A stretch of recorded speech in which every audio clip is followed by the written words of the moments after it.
دوستو، ہم سب کے خواجہ، ہند کے راجہ، خواجہ خواجگان، شہنشاہ ہندوستان خواجہ معین الدین چشتی حسن سنجری اجمیری رضی اللہ تعالیٰ عنہ ہمارے لیے عطائے رسول ہیں، یعنی رسول نے ہندوستان والوں کو خواجہ عطا فرمائے۔ روضہ رسول پہ جب آپ حاضر ہوتے ہیں تو اللہ کے رسول صلی اللہ علیہ وسلم کا ارشاد ہوتا ہے، بیٹا معین الدین کہ ہندوستان چلے جاؤ۔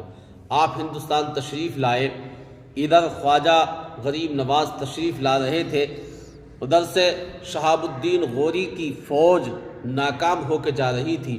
جب ان فوجیوں نے دیکھا کہ کوئی اللہ والا جا رہا ہے، مسلمان جا رہا ہے، اور ہندوستان والے غیر مسلموں کے پاس پہنچ کے یہ ناکام نہ ہو جائے، اس کی جان کو خطرہ نہ ہو جائے، انہوں نے خواجہ خواجگان کی بارگاہ میں آ کے ایک سپاہی نے درخواست کی کہ سرکار آپ کہاں جا رہے ہیں؟ کہا ہندوستان جا رہا ہوں، کہ آپ وہاں نہ جائیں، وہاں کے لوگ بہت خطرناک ہیں، ان سے ہم ناکام ہو کے آ رہے ہیں، ہمارے بادشاہ کی فوج وہاں سے فیل ہو کے آ رہی ہے، ناکام ہو کے آ رہی ہے، اے اللہ والے آپ وہاں نہ جائیں۔ کہا آپ کیوں فیل ہو گئے؟ کس لیے گئے تھے؟ کیا لے کر گئے تھے؟ انہوں نے کہا ہمارے پاس تیر و تلوار بھی تھے، نیزہ و بھالے بھی تھے، گھوڑے تھے، فوج تھی۔ کہا میں کچھ نہیں لے کے جا رہا ہوں۔ کہا تو پھر کیسے کامیاب ہو جاؤ گے؟ تو آپ نے کہا تھا کہ تم تلوار لے کر گئے تھے، بادشاہ کی دی ہوئی تلوار تمہارے پاس تھی، اور میرے پاس رسول اللہ کا دیا ہوا کردار ہے۔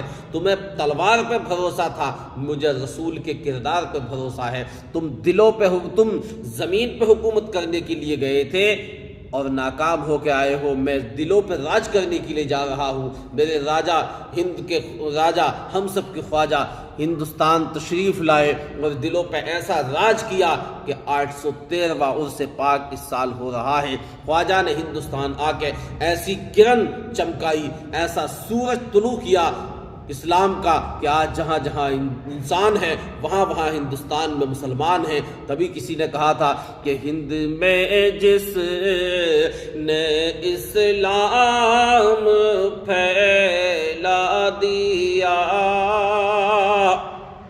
ہند میں جس نے اسلام پھیلا دیا، نور ایمان سے دل کو چمکا دیا، جس نے جوگی سے بھی کلمہ پڑھوا دیا،